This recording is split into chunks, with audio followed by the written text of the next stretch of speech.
नमस्कार स्टूडेंट्स, कैसे हैं आप सब लोग। आप सबका एक बार फिर से स्वागत है स्टडी आईक्यू के यूपी पीसेस के इस चैनल पर। जैसा कि आपको पता है, मैं ज्योग्राफी, एनवायरनमेंट, इनसे जुड़ी हुई द हिंदू के जो इंपॉर्टेंट आर्टिकल्स होते हैं मैं आपके सामने लाता हूं। तो मैं कल ही द हिंदू देख रहा था, उसमें कल के द हिंदू में एक इंपॉर्टेंट आर्टिकल निकला था शॉगरेन डिजीजेस के बारे में। तो यूपीएससी हो या कोई भी स्टेट पीसीएस हो, इसमें आपको पता है जो बेसिक साइंस होती है उसमें जो डिजीज होती है वो हमारे लिए बहुत इंपॉर्टेंट है। और हाल ही में द हिंदू, इंडियन एक्सप्रेस, इस टाइप के जो न्यूज़पेपर होते हैं, इसमें जो डिजीज चर्चा में होती है उससे प्रश्न बनने के चांसेस बहुत बढ़ जाते हैं। तो अब जिस तरीके से पेपर का, एग्जाम का पैटर्न बढ़ रहा है, कंपटीशन बढ़ रहा है, उसका लेवल बढ़ रहा है, तो हमारी यही कोशिश रहेगी कि आपको ये सारे न्यूज़पेपर के जो इंपॉर्टेंट आर्टिकल्स हैं वो भी मैं एक एक छोटे छोटे वीडियोस पर बनाता रहूं। तो शॉगरेन डिजीज क्या होती है इसके बारे में जरा जानते हैं। तो जैसा कि आपको थंबनेल देख के पता लग गया होगा, यह है द हिंदू का आर्टिकल, और इस आर्टिकल में बेसिकली शॉगरेन डिजीज के बारे में लिखा हुआ है।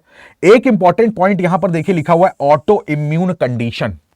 ऑटो इम्यून कंडीशन का मतलब क्या होता है, यहां पर आप समझ लो कि यह एक रोग है, एक तरीके की कैटेगरी है ना। इस कैटेगरी में क्या होता है, जैसे हमारा जो इम्यून सिस्टम है, जो हमारी प्रतिरक्षा प्रणाली है, वो बेसिकली बाहर से आने वाले जो बैक्टीरिया होते हैं, जो वायरसेस होते हैं, उनसे लड़ती है। हम बेसिकली एंटीबॉडी जो बनाने का काम होता है वो ये इम्यूनिटी सिस्टम हमारा करता है। बट अगर हमारा इम्यूनिटी सिस्टम बाहर के लोगों से लड़ने की बजाय हमारी खुद की बॉडी से लड़ना स्टार्ट कर दे और उसको डैमेज करना स्टार्ट कर दे, तो इसी को बोलते हैं ऑटो इम्यून डिजीजेस। तो पहला स्टेटमेंट आपके एग्जाम में यही लिखा होगा शॉगरेन डिजीज के बारे में कि ये एक ऑटो इम्यून डिजीज नहीं है। गलत, ये एक ऑटो इम्यून डिजीज है। चलो आगे देखते हैं। जैसा कि आप इस फोटो में देख पा रहे हो, इससे स्पष्ट फोटो में आपको दिखाता हूं, यहां पर देखिएगा। बेसिकली शॉगरेन डिजीज में जो हमारा प्रतिरक्षा प्रणाली है वो हमारे शरीर में क्या अटैक करती है, हमारे शरीर को नुकसान क्या पहुंचा रही है, हमारी ही प्रतिरक्षा प्रणाली हमारे शरीर को नुकसान पहुंचा रही है। तो आपको पता है हमारे माउथ के अंदर लार ग्रंथियां होती हैं, हमारी आंखों में जो आंसू आते हैं उसमें भी ग्रंथियां हैं, ठीक है। तो इस तरीके से हमारी स्किन जब बहुत ज्यादा ड्राई होती है तो हमारा शरीर नेचुरली ऐसे मॉइस्चर को प्रोड्यूस करता है। कहने का मतलब है मॉइस्चर प्रोड्यूसिंग ग्लैंड जो होते हैं उनको यह नुकसान पहुंचाती है। तो जब हमारा प्रतिरक्षा प्रणाली हमारे मॉइस्चर प्रोड्यूसिंग ग्लैंड्स को नुकसान पहुंचाने लगता है तो इससे इन ग्लैंड में आती है सूजन। सूजन के बाद ये होते हैं डैमेज के बाद ये जो मॉइस्चर है उसको प्रोड्यूस करना कर देते हैं बंद। तो अब मुंह में सूखापन नजर आएगा, आंखों में आंसू नहीं आएंगे, उसमें भी सूखापन, इचिंग नजर आएगी, स्किन में हमारा बड़ा ड्राइनेस नजर आएगी। तो ये एक तरीके की बीमारी है।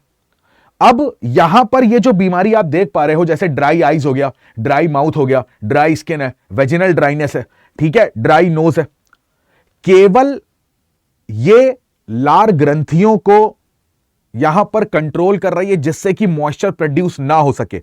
स्टार्टिंग होती है यहां से, मगर इसी को शॉगरेन सिंड्रोम भी कहते हैं।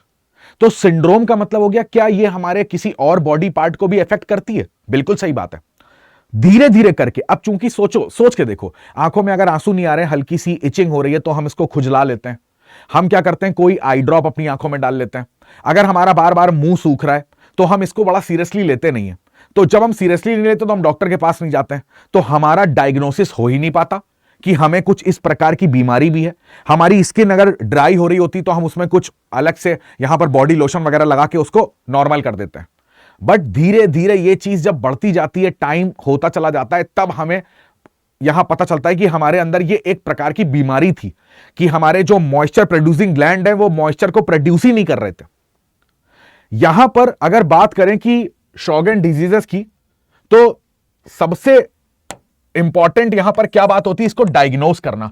बहुत डिले हो जाता है इसको डायग्नोस करने में, और जितना डिले इस बीमारी को होता जाएगा ये हमारे शरीर के और ज्यादा बॉडी पार्ट्स को इफेक्ट करेगी। जैसे कि हमारे जॉइंट में पेन होने लगेगा। आपने गठिया का नाम सुना होगा। हालांकि इस बीमारी का अभी तक कोई एक ऐसा प्रमाण नहीं आया है कि यहां पर जॉइंट्स में पेन तो है, बट जॉइंट्स का जो स्ट्रक्चर है उसमें मुड़ जाना, है ना, स्ट्रक्चर में बदलाव हो जाना, ऐसा कोई प्रूफ हमको देखने को नहीं मिला है। दूसरा, यहां पर सबसे ज्यादा यह बीमारी टारगेट करती है हमारी वुमेन्स को। 10 टाइम्स ज्यादा मेन से ज्यादा वुमेन इस बीमारी के टारगेट पे आती हैं। यहां पर आप देखोगे वुमेन्स की जो एज होती है 40 to 60 से लेकर, वो एज ग्रुप बहुत ज्यादा वल्नरेबल है। थोड़े बहुत यहां पर एविडेंसेस हमको मिले हैं कि यहां पर ये मेंस में भी है और यहां पर छोटे बच्चों को भी बीमारी हुई है। अब जैसे द हिंदू का आर्टिकल था तो उसमें एक लाइन मेंशन थी कि वो बच्चे जो काफी समय तक मोबाइल के आगे, लैपटॉप के आगे, टीवी के आगे अपना टाइम बिताते हैं, उनको ये सिंड्रोम होने के चांसेस बहुत ज्यादा रहते हैं। ये बात समझ में आ रही है? अब जैसा कि मैंने आपको दिखाया था लंग्स में, अभी ये बीमारी बहुत ज्यादा, आपने कभी इसके बारे में इसको डायग्नोस नहीं कराया, डॉक्टर से नहीं मिले, बिकॉज ये बहुत नॉर्मल लग रहा था आपको। तो ये बीमारी धीरे धीरे बढ़ते बढ़ते हमारे नर्वस सिस्टम को इफेक्ट करती है, हमारे लंग्स को इफेक्ट करती है। तो अब देखो, हमारे बॉडी में मॉइस्चर प्रोड्यूस नहीं हो रहा, तो खांसी जो आ रही है, जो कफ हो रहा है, वो कैसा है? काफी ड्राई, सूखी खांसी जिसको बोल रहे हैं। अब ये आते आते बहुत दिक्कत करती है हमारे लंग्स में। दूसरी बात, ये हमारी किडनी को इंपैक्ट करेगी। तो इस तरीके से इसको बोल रहे हैं कंप्लीट, क्या कह रहे हैं, सिंड्रोम, कि जैसे जैसे समय होता जाएगा ये हमारे और बॉडी पार्ट्स को इफेक्ट करती जाएगी। ठीक है? तो यहां पर आप देखोगे dry eyes and dry mouth की बात कर रहे हैं। ये मैन एंड चिल्ड्रन में भी होता है, मैक्सिमम ये कहां पर देखने को मिलता है? वुमेन्स में। ठीक है ना? मल्टीपल ऑर्गन्स को, लंग्स, किडनीज, नर्वस सिस्टम, इसको भी ये इंपैक्ट करेगा। तो इस तरीके की जो डिजीज होती है इसको हम लोग श्रॉगेन डिजीज बोलते हैं।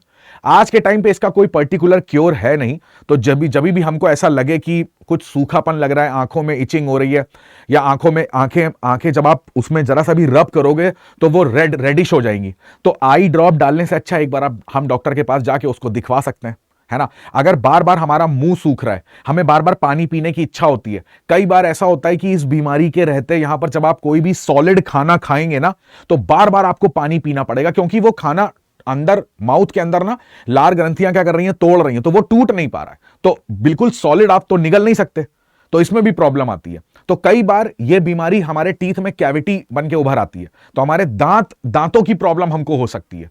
तो जैसे ही हमें कुछ ऐसा हो तो हमें तुरंत डायग्नोसिस करा लेना चाहिए। ठीक है? तो ये था पूरा श्रॉगरेन डिजीज और श्रॉगरेन सिंड्रोम क्या होता है। आई होप आपको समझ में आ गया होगा। अब जैसा कि आपको पता है, स्टडी आईक्यू यूपी पीसीएस आपके लिए संकल्प बैच 10 ला रहा है।